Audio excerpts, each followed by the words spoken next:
And here's the other thing. I'm a recovering perfectionist. I don't mind saying it, because technology always has glitches. And that's one of the things that I gave up, was worrying about it. Because it's just part of the game. Maybe change the format from 360p to 240. Well, the other one worked. So I'm wondering what happened. Yeah, it's stuck in the middle of the slider. See if it'll start from the beginning. Well, it won't even start from the beginning. Just refresh the Refresh that. Yep. I'll probably have to go through a little rigmarole, but the other thing about that, the QR code that I gave you leads you to the website. If you're really interested in this, this is definitely where the cutting edge, the bleeding edge is. Here we go.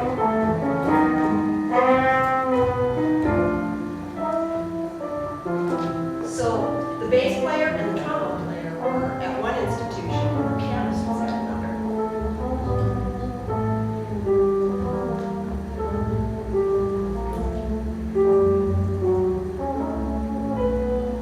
And that's by video, shown in the left center, where the live bass and trombone were. She was just a video. And then there was also some video background stuff. But you can hear there's absolutely no things.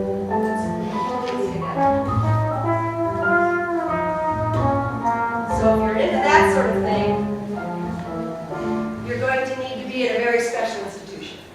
If you want,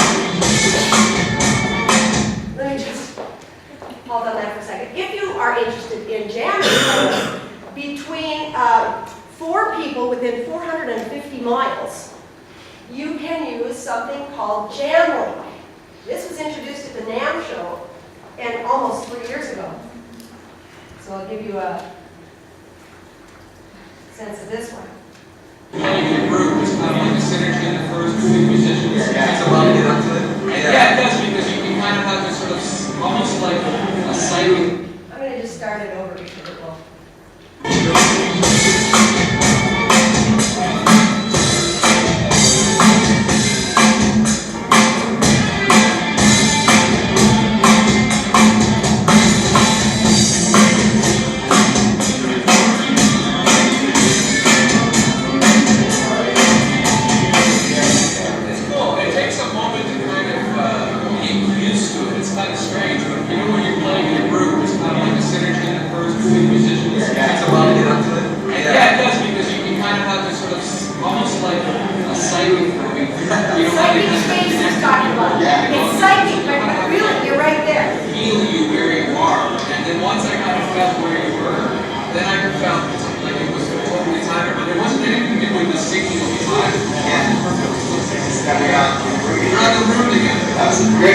Here we go, let's start.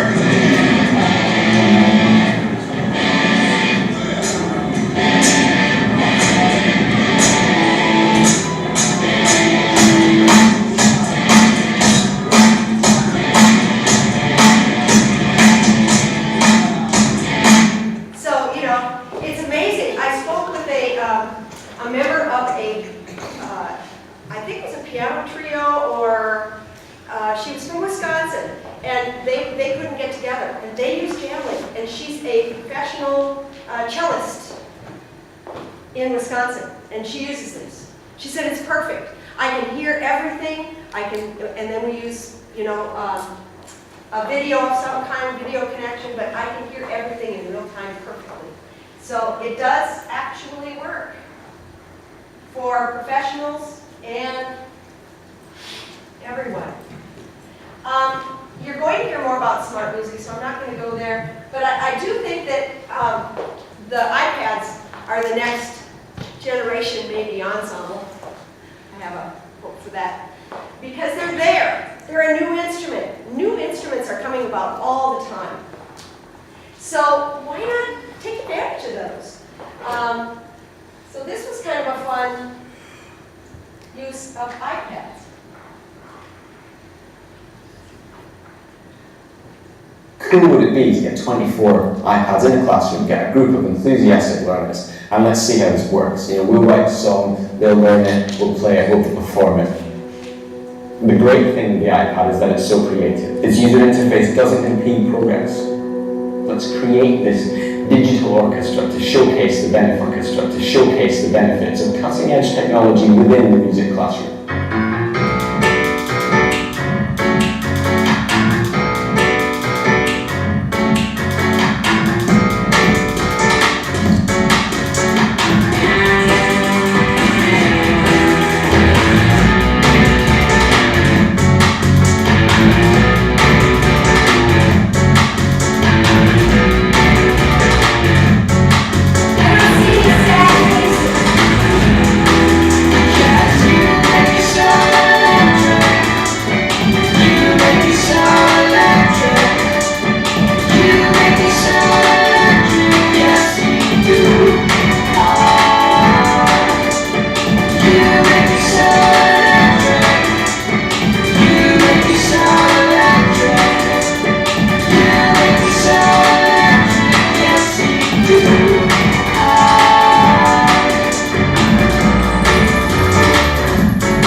Especially middle school. I think this would be a really powerful thing in middle school. And I may be wrong. But I think that it has lots of great possibilities. I just handed out iPads to my method students that are owned by the university, and they get them for 2.5 weeks. So I said, at the end of 2.5 weeks, let's have an iPad band. Let's figure out a song. Let's figure out lesson plans. How are you going to incorporate those? So I am very excited about the 60 apps in 60 minutes every day.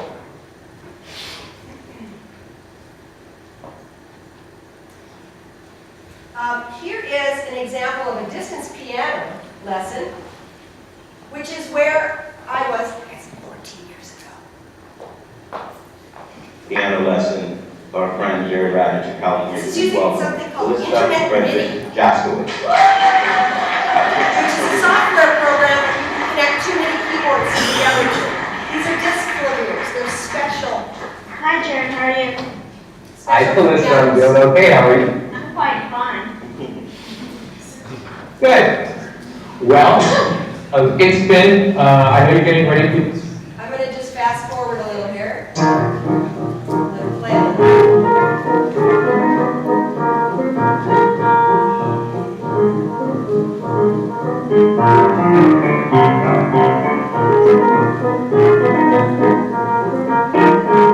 Okay, so you know she can play. Let's just go fast forward a little bit. Wow, that's great progress, Calista, for 1 week. Congratulations on that. And that's what the interface looks All like. right, well, let's talk about a So you couple can of see the things here actual since piano, you can we've actually got our see lesson. the By the way, you're probably the notes only piano Plus student the pedaling. I've got And that I wake up that's at 3:30 in the morning to teach. But what I'd like to do is let's go ahead and take a look. You know, Dennis is really well known for his articulations, his use of dynamics. And one of the great things about this piece is it's just got them all over the place. So let's take a look. Measure 6 and 7. We've got this motif. Yes?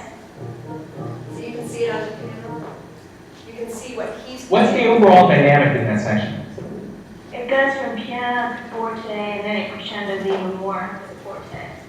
Right, and you know, piano needs to play soft, forte needs to play loud. Now, where do we actually see the forte?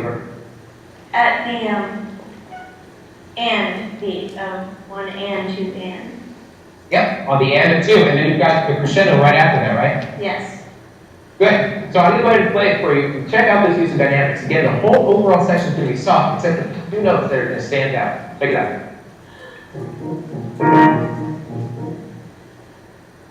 Why don't you go ahead and try that? Okay.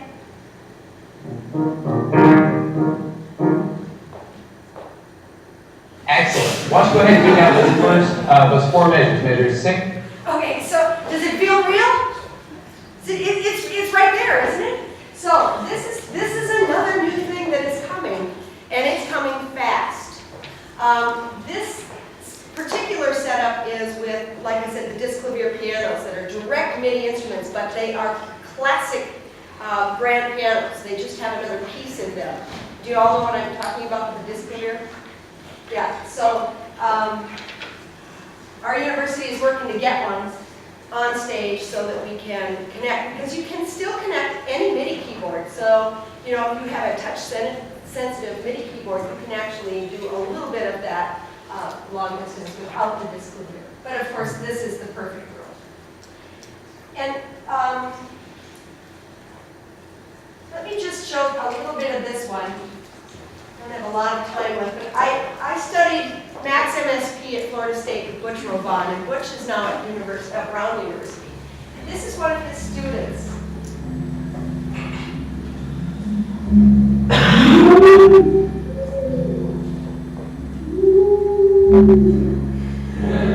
Creating music in a whole new way.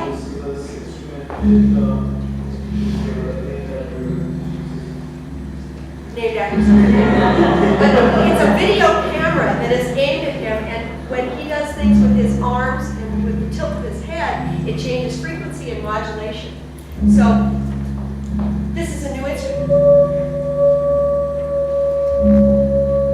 The theremin, again from Star Trek. You know that little thing? Yeah. This is basically what this is, only bigger. And there was one theremin virtuoso.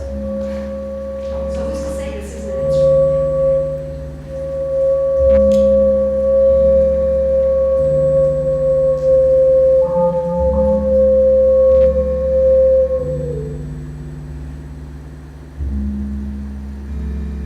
I'll let him do next entrance.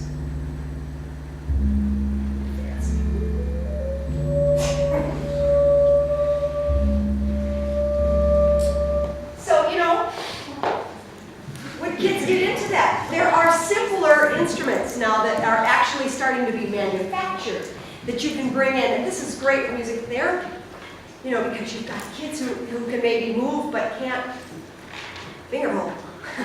You know, so think about ways that you can expand music making through technology. I think it's very, very powerful. And I will say one other thing while I'm coming back to this.